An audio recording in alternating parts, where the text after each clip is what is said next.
Good morning. I'm Savannah Sellers. Good morning. I'm Christine Romans. Nice to be in the chair here this Friday morning. Yes, it's Friday. That's a little bit of good news. We're going to get started today with the G7 summit in Italy as President Biden continues meeting with leaders from the world's biggest industrialized nations. The president is also set to sit down later today with Pope Francis before returning to Washington. At the summit yesterday, Mr. Biden and Ukrainian President Volodymyr Zelensky signed a 10-year security agreement to help the country defend itself against Russia. A deal was also reached on a multi-billion-dollar loan to help Ukraine in its ongoing conflict. The money will go toward military aid and humanitarian support. Earlier this morning, Russian President Vladimir Putin announced Russia is ready for peace talks with Ukraine only if certain conditions are met. President Biden addressed the agreement with reporters and says the U.S. stands with Ukraine. The agreement that President Zelensky and I just signed also lays out our shared vision for a just peace. A peace rooted in the UN Charter and the principles of sovereignty and territorial integrity.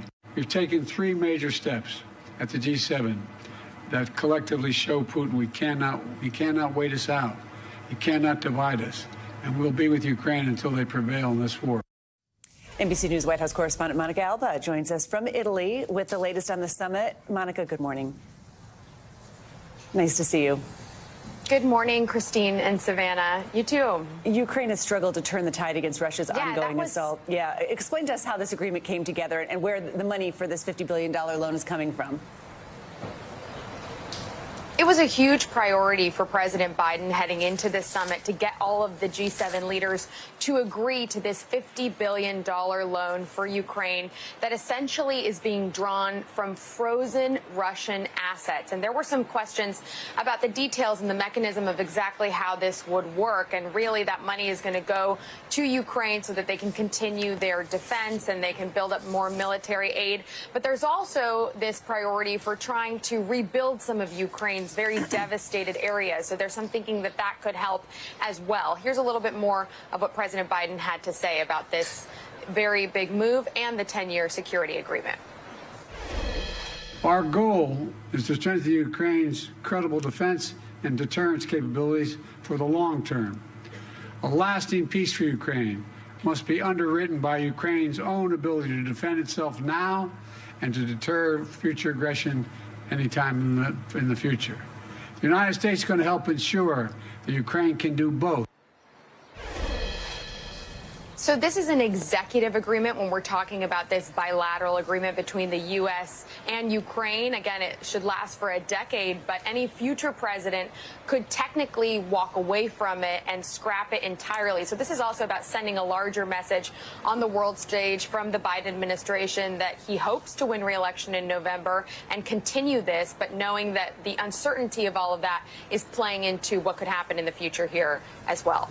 Monica, hanging over this international trip and these meetings with other world leaders is, of course, the president's son and what happened this week, Hunter Biden's conviction on federal gun charges. He actually did address that yesterday. Tell us about what the president said.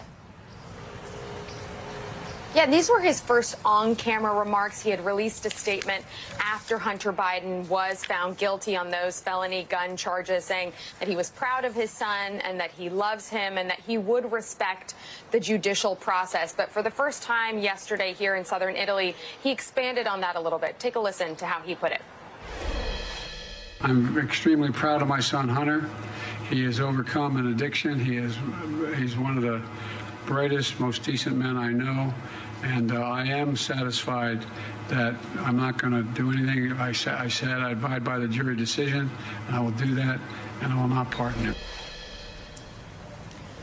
And so he was clear there on the pardon, and then our colleague Gabe Gutierrez followed up and asked the president, would you consider commuting Hunter's sentence? And the president replied simply, no.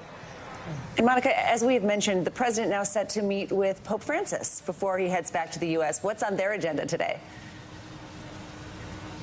And the two men have actually known each other for more than a decade. It was then Vice President Biden who traveled to Pope Francis's inauguration back in 2013. And when he came to the U.S. in 2015, they spent some time together as well. And then in 2021, as President Biden traveled to Rome, to the Vatican, to meet with the Pope and have a private audience for about 75 minutes or so. Today, They're going to be together privately one-on-one, but then the Pope is also going to be holding a larger session on artificial intelligence. Remember that image that went viral, that fake image of the Pope in a puffy white jacket that was circulating? That prompted him to really want to highlight some of the dangers of the technology, but he's also going to speak to some of the advantages it can provide as well. And he will make history, Savannah and Christine, as the first pontiff ever to attend a G7 summit.